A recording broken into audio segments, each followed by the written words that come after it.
जनता की आवाज़ प्रोग्राम में आप सबका स्वागत है। मैं आपकी मेज़बान रितिका राजपूत। हमेशा की तरह एक बार फिर से जनता के मुद्दे जो हैं वो आप तक पहुंचाने की कोशिश कर रहे हैं।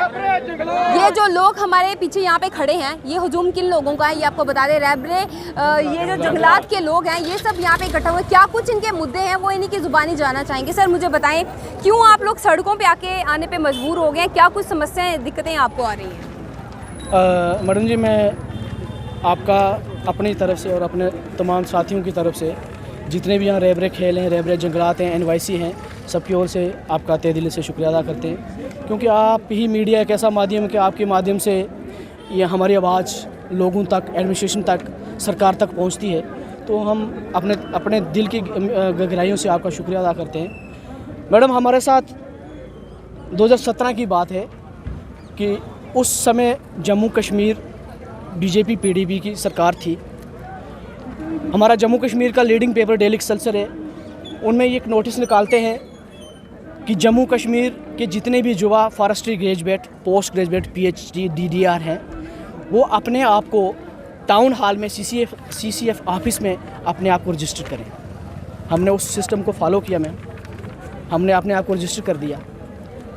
कुछ समय के बाद ये कैबिनेट बैठती है और कैबिनेट में एक डिसीज़न लिया जाता है, जो cabinet decision number 155 FST of 2017 dated 20/6/2017 एक कैबिनेट डिसीज़न करती है कि जितने भी फॉरेस्ट्री ग्रेजुएट लोग हैं, DDR हैं, MSc हैं, PhD हैं, इनको ऑन द पैटर्न ऑफ रैबरे तालीम टीचर, रैबरे ज़राअत के पैटर्न पर इनको भर्ती किया जाए।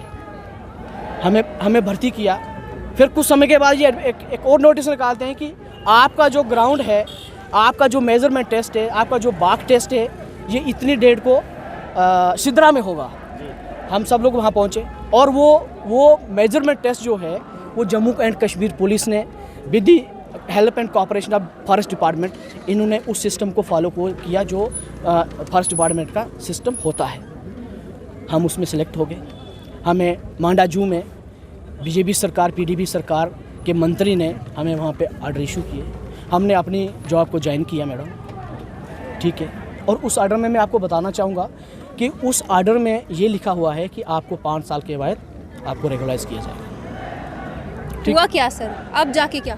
अब जाके मैं बताता हूँ, मैं डिटेल में बताता हूँ। मैं हमें 4 साल 8 महीने हो गए हमें अब सर्विस करते हैं। इवन कि हमने कोरोना काल में भी इन्होंने काम किया है। कहीं जंगल में आग लगती है। आज भी हमारे रैबरे जंगलात कटरा में गए हुए हैं। रैबरे जंगलात जो एम्प्लॉइज़ हैं कटरा में आग बुझाने के लिए गए, वैष्णो देवी में आग बुझाने के लिए। इन्होंने हमारे आग बुझाने का काम इन्होंने लिया। कोरोना काल में इन्होंने हमारे से काम लिया। फील्ड वर्क इन्होंने किया। ऑफिस वर्क इन्होंने हमसे लिया। मैं आप पिछले दिनों की बात है मैडम, ये 4 दिन पहले कि ये एक ऑर्डर निकालते हैं। इन्होंने एक कमेटी तश्कील की थी। हमने इनको ये डिमांड की थी कि हम हाईली क्वालिफाइड हैं, हमें कुछ और पोस्ट दे दो। गार्ड की पोस्ट तो 10+2 की होती है, आप हमें 10th की होती है, आप हमें फॉरेस्टर की पोस्ट दीजिए, थोड़ा सा कुछ लगे। तो इन्होंने एक कमीशन सेटअप किया मैडम।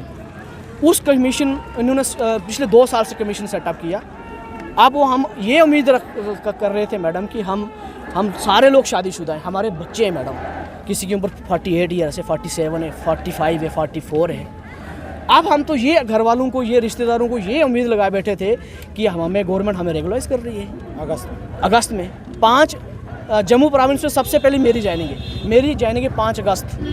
उसके बाद 6, 7, 8, 10, 15, 20 तक ज्वाइनिंग है, सबकी है। हमने तो ये सोच के बैठे थे कि हमारा जो हमें रेगुलाइज करेंगे और हम अपने परमानेंट पोस्ट में देश की, अपने स्टेट की सेवा करेंगे और अपना परिवार पालेंगे। मैम, सारे लोग तो अमीर नहीं है ना मैम।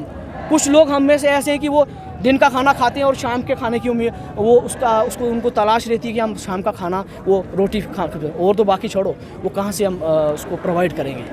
तो आज ये हमें ये ऑर्डर निकालती है कि इनको डिसएंगेज किया जाएगा। मैडम जी, आप मुझे बताएं कि डेमोक्रेसी में ऐसी चीज़ें होती हैं। BJP PDP सरकार ने खुद ही हमें नौकरी दी। सर, डिसएंगेज करने का सबसे बड़ा रीज़न क्या बता रहे हैं? कोई वजह दे रहे हैं आप? रीज़न ये बता रहे हैं मैडम कि आपको सर्विस सिलेक्शन के उसको फॉलो करना है, वहाँ पे एग्ज़ाम देना है, आपने वहाँ बैठना है। मैडम जी, एक चीज़ बताइए। हाँ, आप मुझे एक बात बताइए, आप पत्रकार हैं। पत्रकार, मैंने कहा IAS अफसर से भी ज़्यादा दिमाग रखता है। आप मुझे एक बात बताइए ये जो कमीशन बैठा था, ये स्वाभाविक है कि ये यूपीएससी करके आईएएस आए होंगे, केएस ऑफिसर होंगे, है ना। मैं इनको यहाँ से चैलेंज करता हूँ, बोलता हूँ जिस समय आपने ये आईएएस करके क्वालिफाई करके आए थे, वही पेपर आपको आज देते हैं। आप बैठिए एग्ज़ाम में। मैडम जी, अगर ये सर हमारे ये अगर एग्ज़ाम क्वालिफाई, मैं कहता हूँ क्वालिफाई कर देंगे, लेकिन उतने मार्क्स अगर लेके ये पास हो जाते हैं तो हम भी बैठ जाते हैं। हर चीज़ का एक प्रोसीजर होता है मैडम जी। यानी कि ये जो रिटर्न एग्जाम की बात कर रहे हैं ये लोग, आप उसके खिलाफ हैं? नहीं, हम ओवरऑल खिलाफ हैं, वरना हम कोई नालायक लोग नहीं हैं। हम पीएचडी हैं, एमएससी हैं, बीएससी फॉरेस्ट्री हैं, नहीं। लेकिन मैडम जी, एक बच्चा आज बीएससी करके 20 साल का बच्चा 2021-22 में बाहर आता है। हम 48 साल के 2006 में मैंने डिग्री की है, इन्होंने 2003 में की है। 19 साल पहले की बात है मैडम जी।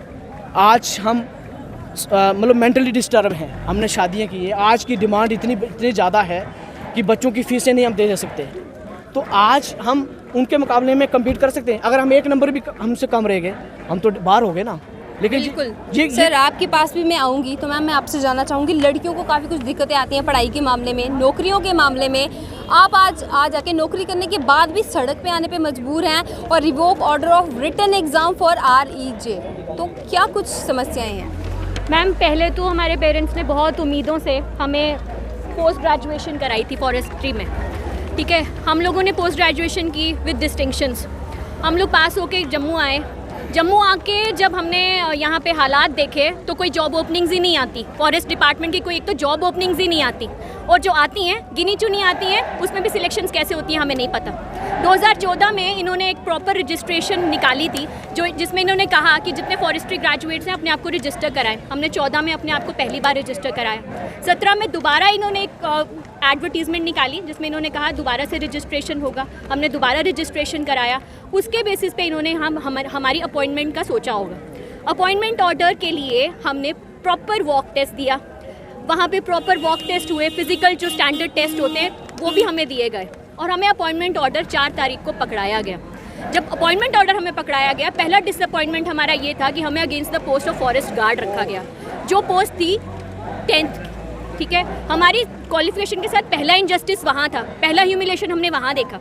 दूसरा ह्यूमिलेशन हमने ज्वाइनिंग के बाद देखना शुरू किया, जो फाइनेंशियली था। 5000 सैलरी पे 4.8 ईयर्स हमने काम किया। हमने अपने से बिलो क्वालिफाइड लोगों की बातें सुनी, हमने सबकी बातें सुनी, हमने ह्यूमिलेशन बर्दाश्त की, हैरेसमेंट आप जो बोले हमने किया। एक परमानेंट एम्प्लॉय की तरह बायोमेट्रिक लगाई, CPIS में अपनी एम्प्लॉयमेंट कोड जनरेट करवाए, हमने अपनी सैलरी से प्रॉपर डिडक्शन करवाई। 5000 सैलरी से हमारी वही डिडक्शंस हुई हैं जो परमानेंट एम्प्लॉय की परमानेंट सैलरी से की जाती हैं। इन्होंने हमारे वो भी डिडक्शंस लिए। हमें वही था कि चलिए हम ये सब सेक्रीफाइसेस करें, एटलीस्ट 5 ईयर्स के बाद हम लोगों को जस्टिस मिलेगा, ठीक है। एक कमेटी के लिए हम लोगों ने फॉर्मेशन के लिए हमने गवर्नमेंट के आगे इशू उठाया कि प्लीज़ एक कमेटी फॉर्म कीजिए। हम लोगों के साथ इतना बड़ा इनजस्टिस कर रहे हैं, हम लोग पोस्ट ग्रेजुएट्स हैं, PhDs हैं, DDRs हैं, ग्रेजुएट्स हैं, आप लोग हमें 10th पास की पोस्ट दे रहे हैं। उसके लिए एक कमेटी फॉर्म हुई थी मैम, हमारे इश्यूज़ को रिजॉल्व करने के लिए, ना कि हमें नौकरियों से निकालने के लिए। हमें एक फ्रेशर की तरह इन्होंने लात मार के निकाल दिया है। इन्होंने कोई एक प्रॉपर सी टर्म यूज़ कर दी है, जो ये टर्म हमारी पॉलिसी को रिवोक करने के लिए नहीं कर पा रहे थे। एक सवाल पूछना चाहूँगी, आपने कहा कि आप परमानेंट एम्प्लॉइज़ की तरह ही पूरा कॉपरेट करते हुए नजर आए हैं। क्या काम काज के मामले में ऐसा किया गया कि टेम्परेरी हैं तो सैलरी कम है तो काम भी कम दिया जाए इनको? नहीं मैम, नहीं मैम, हम लोगों से प्रॉपर बायोमेट्रिक तक लगवाई गई, 10 to 4 प्रॉपर वेरिफिकेशन हुई। जैसे एक परमानेंट एम्प्लॉय की वेरिफिकेशन होती है ना, 5000 सैलरी पे भी वो वेरिफिकेशन हुई। एफिडेविट हमने दिए, NIC से दिए, हमने सारे वो एफिडेविट दिए कि हम कहीं और जॉब नहीं कर सकते, हम कहीं और कोई बिजनेस नहीं कर सकते। हमसे वो सारे एफिडेविट मांगे गए। हम लोगों ने उसी तरह डेडिकेटेडली एक परमानेंट एम्प्लॉय की तरह यहाँ 5 साल, ऑलमोस्ट 5 साल, 2 महीने ही कम लगाएंगे ना आप, 5 साल हमने ऑलमोस्ट दे दिए। 2 महीने का सिर्फ वेट था कि हम लोगों को ये परमानेंट करने वाले हैं। तो आपको क्या लगता है जब परमानेंट होने का टाइम आया है, उस टाइम पे अचानक से ये रिटन एग्जाम की बात को निकाल के रख देना कि आपके लिए एक विकल्प ही नहीं छोड़ा उन्होंने, क्यों किया होगा? मैम देखिए, हम कोई एक्सक्यूज़ नहीं देंगे, वी आर क्वालिफाइड यूथ, ठीक है। एग्जामिनेशन से हमें कोई प्रॉब्लम नहीं थी। अगर आपको एग्जाम लेना था तो आपने हमारे ऑर्डर में उसी टाइम क्यों नहीं मेंशन किया कि ये एग्जाम देकर आ जाएं? कि एग्ज़ाम दे के आ जाएं। आपने हमारे 4.8 ईयर्स वेस्ट क्यों किए? आप कोई पॉलिसी फॉर्म कर रहे थे कि किस तरह से मतलब एक क्वालिफाइड यूथ को परेशान किया जाए। एक तरफ से आप कह रहे हैं कि क्वालिफिकेटेड यूथ की बड़ी आपको कमी है, आप उनको जॉब देना चाहते हैं, जॉब्स देंगे, ये है 15,000 पोस्टें, 85,000 पोस्टें, पता नहीं क्या क्या न्यूज़पेपर में आता है। और एक पर्टिकुलर हज़ारों की पोस्ट में जो लोग आपने पार्शियली एम्प्लॉय किए थे, जिनको एक उम्मीद दी थी आपने कि आप उन्हें परमानेंटली रेगुलराइज करेंगे after a particular time tenure, आपने वो सारी उम्मीदें उनसे छीन ली। मैम, मैं आपसे जानना चाहूँगी, आप एक गृहिणी हैं, घर के काम का छोड़ के आप दफ्तर में जाती होंगी, इतने सालों से सर्विसेज दे रही हैं आप वहाँ पे, अब जाके अचानक से नौकरियों से निकालने का रास्ता दिख रहा है यहाँ पे, क्या कहेंगी आप?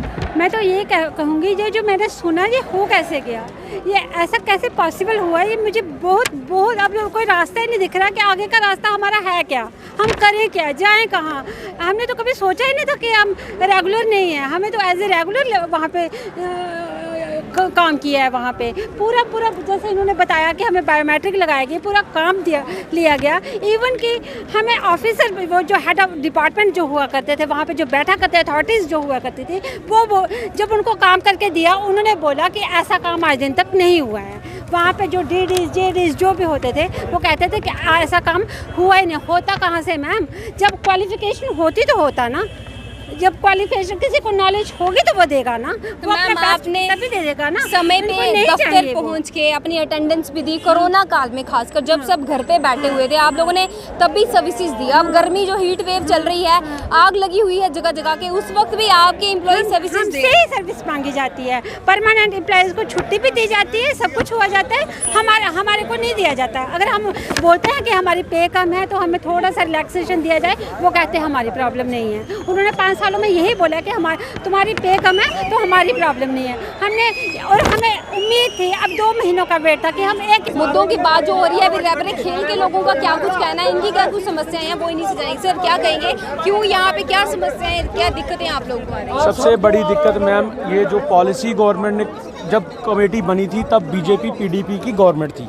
2017 में ये पॉलिसी बनी, 2019 में हम रिक्रूट हुए, 2000 फिर उसके बाद हमने क्या जद्दोजहद की भी हमें रेगुलाइज किया जाए, क्योंकि उसके बाद जब यहाँ पे 370 टूट गई, यूटी बन गई, तो हमने भी बोला कि यूटी में 2 साल से प्रोविजन पीरियड कहीं ऊपर होता ही नहीं है, क्योंकि हमने बाकी यूटी का भी रिसर्च किया था। तो फिर हम इनके पास जाते रहे तो एलजी साहब ने, मुर्मू साहब ने लास्ट में कमेटियाँ बनाई 2, एक SRO 202 के लिए, एक हमारे लिए। SRO 202 में ये था कि उनका प्रोविजन पीरियड 5 साल का था और हमारा प्रोविजन पीरियड था 7 साल का। तो मैम, जब भी कोई एडमिनिस्ट्रेशन कोई कमेटी बनाती है उसको बेहतर करने के लिए, ठीक है, हम भी जब किसी डॉक्टर के पास जाते हैं ना तो अपना इलाज अच्छे से करवाने के लिए, तो दैट्स मीन कि एलजी साहब ने भी हमसे यही बोला था कि आपके लिए अच्छा होगा। उन्होंने कमेटी बनाई, बाद में एलजी साहब का तबादला हो गया और उसके बाद क्या हुआ कि जो SRO 202 की कमेटी का डिसीजन था 1 महीने में इन्होंने दे दिया ड्यूरिंग कोरोना, और उनका जो प्रोविजन पीरियड था 5 साल से कम कर दिया 2 साल, और वो ऑलरेडी बेसिक सैलरी ले रहे थे और हमारी सैलरी कितनी थी 3,000, उनकी सैलरी थी 30,000। आप खुद सोचिए कि किस पॉलिसी का मैटर हमने आगे रखना था, क्योंकि हम ऑलरेडी 3,000 ले रहे थे।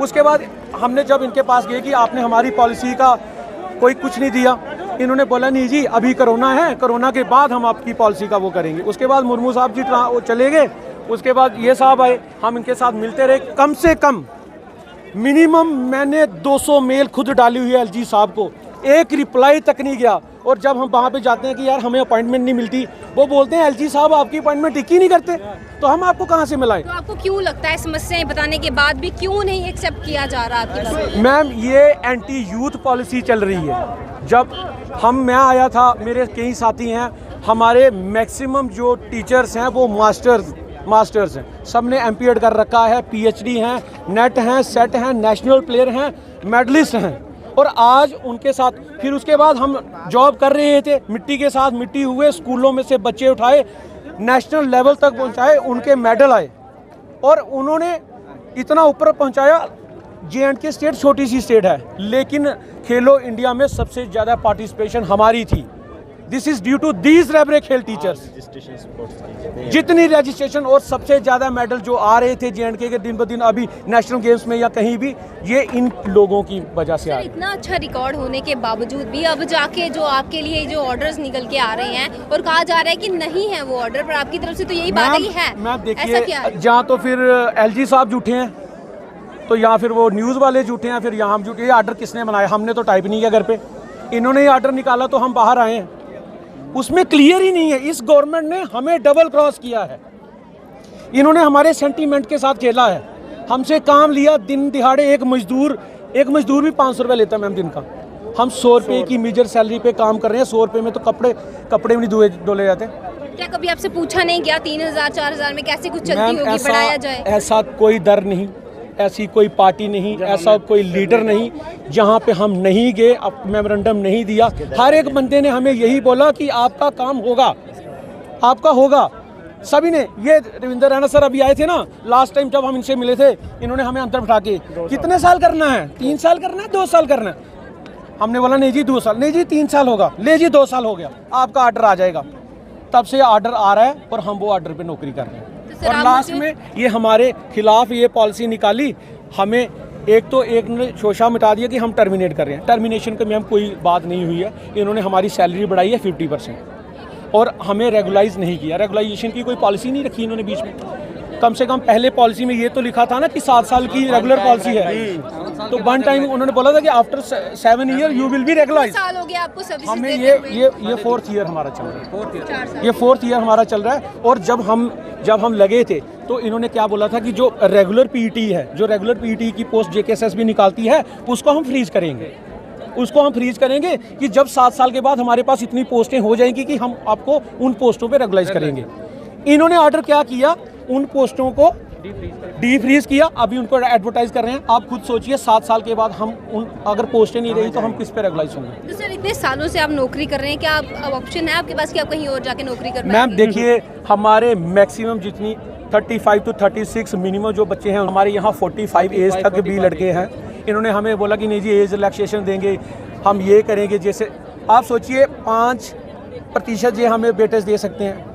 हम 4 साल से आउट ऑफ टच हैं, सिर्फ ग्राउंड के साथ हैं। बच्चे दूर के दूर हो रहे हैं, स्कूलों में जा रहे हैं, ड्यूटियां दे रहे हैं। कोविड-19 की ड्यूटी दी, आप वहाँ पे जाओ, कभी लखनपुर में ड्यूटी लगा देते हैं, कभी किसी हॉस्पिटल में रजिस्ट्रेशन की ड्यूटी लगा देते हैं, कभी बोलते हैं आप सर्वे करने जाओ, कभी किसी को BLA बना दिया, कभी बैक टू विलेज में गेम में चलाओ। कोरोना काल में भी आपकी कोरोना सर्विस काल हो में गई थी। मैम आप अभी DG साहब से या हमारा कोई भी कंसर्न ऑफिसर है, आप उनको जाके एक बार पूछ लीजिए कि रैबरे खेल की परफॉर्मेंस क्या है।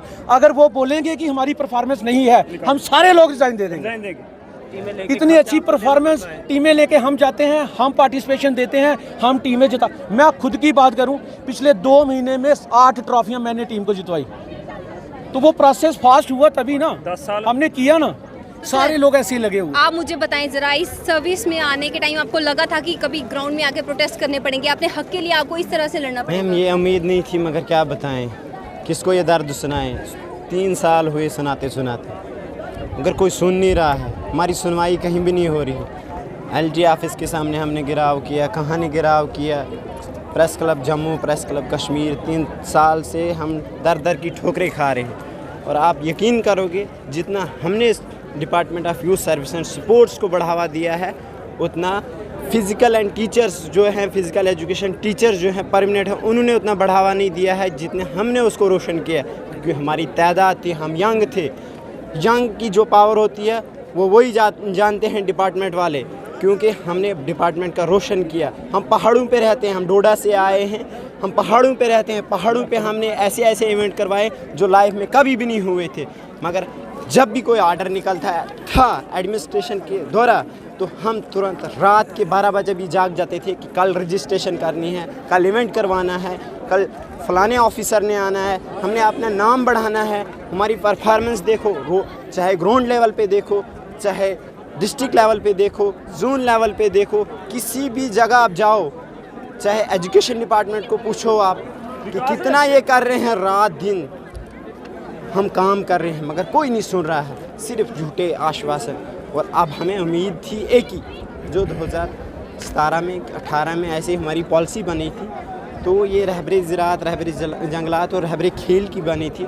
रहबरे ज़राअत में 5 साल थे और वन टाइम रेगुलाइजेशन हो गए थे। रहबरे जंगलात जो थे उनका भी 5 साल था, उनको अब अगस्त में टाइम पीरियड पूरा होने वाला था और हमें 7 साल रखे थे। हमें उससे ज़्यादा सज़ा दी थी, मगर हम सबसे ज़्यादा काम कर रहे थे। हमें उम्मीद थी कि हमें 7 साल के बाद हमारा फ्यूचर होगा, हमारी फैमिली चलेगी। परमानेंट होने की उम्मीद थी आप लोगों को? बिल्कुल परमानेंट की उम्मीद थी, तभी हम निकले थे। मैम, हम प्राइवेट जॉब करते थे, वो छोड़ दिया था हमने। 20-20, 25-25 हज़ार वहाँ पे सैलरी मिलती थी, मगर वहाँ से छोड़ के हम इन 4,000 के पीछे बैठे। मगर हमने डिपार्टमेंट का सोचा क्योंकि और अपना भी सोचा, क्योंकि इसी पॉलिसी में हमारा फ्यूचर होगा कल। वो कैबिनेट का डिसीजन ही था वैसा ही, मगर हमारा किसी ने नहीं सुना बस। तो सर 4 साल की नौकरी में 4,000 रुपये में इतने साल आपने 365 दिन 1 साल के निकाल के आपने दिए हैं अपने घर परिवार से दूर रह के, तो अब जाके ऐसा रिजल्ट निकल रहा है। मैम इतने दुखी हैं कि कोई ऐसा लीडर नहीं है जम्मू का, कोई कश्मीर का जिसे हम मिले नहीं हो। इवन के सेंटर वालों से भी हम जाके मिले हैं, लेकिन इनकी तरफ से ये है कि आपको आज कल में तोहफ़ा मिलने वाला है, तोहफ़ा मिलने। हमें क्या पता था कि ये तोहफ़ा मिलेगा। अब ये तोहफ़ा ऐसा आया हमारे लिए कि हमारी फैमिली भी डिस्टर्ब है ये जब से ये ऑर्डर आया हुआ है, और हम तो ऐसे हो गए कि मतलब खुदकुशी कर सकते हैं। फिर ऑर्डर में क्या कुछ लिखा है, एक बार आप थोड़ा डिटेल में हमें बताएं। मैम ऑर्डर में ये स्पेसिफिक किए नहीं है इन्होंने कि मतलब कि कुछ एज 7 साल के बारे में मतलब कि घुमा फिरा के मतलब कि बहुत ही शार्पनेस से मैं कहता हूँ ऑर्डर बनाया हुआ है। कोई एज रिलैक्सेशन मिलेगी तो हमें रहबरे खेल वालों को मिलेगी, हमें क्यों चाहिए एज रिलैक्सेशन? हमारा तो ऑलरेडी 7 साल के बाद हमने परमानेंट होना था। और 10 साल जब आपने इन्होंने पॉलिसी ये लाई मैम कि 10 साल इन्होंने पोस्टें नहीं निकाली परमानेंट, तो हमने बोला था इनको नहीं निकाला। हमारे पास तो ऑप्शन नहीं था, इन्होंने रहबरे खेल निकाली, हमने उसमें भरा जाके। हमारे जितने भी रूल्स बनाए गए हैं ये फ्रेशर्स के लिए होने चाहिए थे, जो ऑलरेडी जॉब पीरियड अपना दे रहे हैं, टाइम दे रहे हैं, उनके लिए ऐसा क्यों किया? मैम हम जानते नहीं इस गवर्नमेंट को या इस एडमिनिस्ट्रेशन को। हमने दर ठोकरें खाई हैं, दर ठोकरें खाई हैं। हम सिर्फ ये सैलरी के बेस में बोलते रहे, लेकिन हमारे लिए जब से ये ऑर्डर आया तो हमारा मतलब कि जीने मरने का सवाल है, और कुछ नहीं बचा हमारे पास, कुछ नहीं बचा मैम।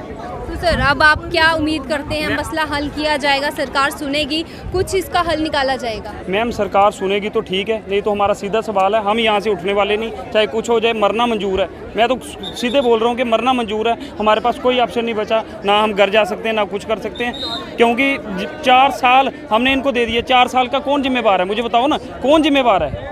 या ये जिम्मेवार है एडमिनिस्ट्रेशन जिम्मेवार है, जिसने ये लेटर टाइप के कौन जिम्मेवार है? 4 साल कहाँ गए हमारे? बस यही मैम बोलना चाहते हैं। Thank you. तो जैसे कि आपने सुना, रहबरे खेल, रहबरे जो जंगलात के जितने भी एम्प्लॉयज़ हैं उनका कहना है कि उन्हें इंसाफ दिया जाए। इतने सालों से वो नौकरी कर रहे थे, अब जाके उनका परमानेंट होने का समय था। उस समय में आके उन्हें अलग अलग तरीके के रूल समझाए जा रहे हैं कि डॉक्यूमेंट वेरीफाई किए जाएंगे और भी 100 तरीके की चीज़ें जो है वो घुमा फिरा के फिर उसमें ऑर्डर में लिख के बाहर निकाली है। अब देखते हैं क्या कुछ हल निकाला जाता है जम्मू कश्मीर में रहबरे खेल और रहबरे जंगलात के जितने भी एम्प्लॉयज़ हैं उनका।